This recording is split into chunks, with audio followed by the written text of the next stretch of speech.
نشيت المحلية عشان أطالب إنه يجوا يرشوا لي بالمبيد البيت.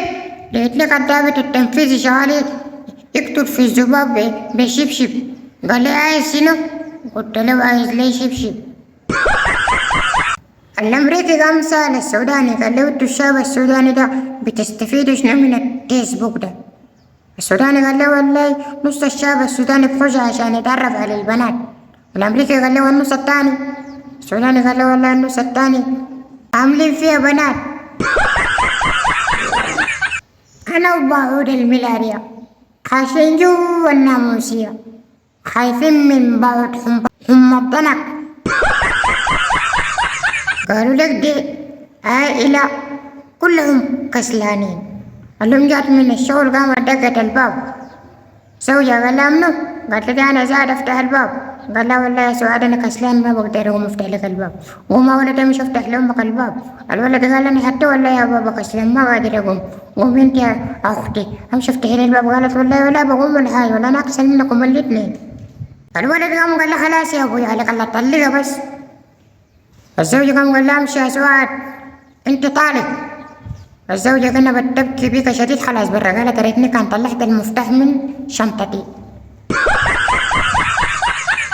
شهر أغسطس فلس بينا وشهر سبتمبر أكيد حيدبر لينا. عندي صاحبي قال لي من بنات الخرطوم دي الرجل بيجينا نشوف بنات حلتنا أولاد أولاد. قالوا لك في 10 شباب ماشيين في الغابة ولونه أسود.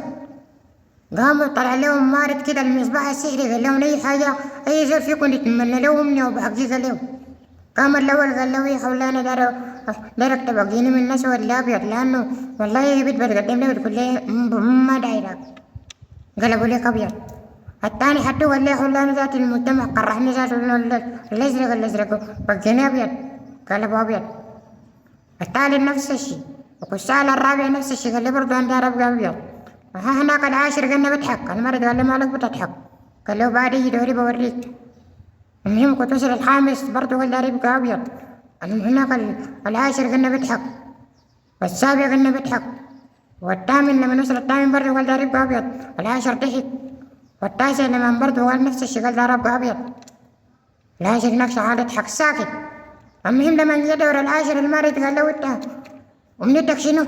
قال له أمنيتك ترجع يديك كرسود وتقلبني أنا أبيض.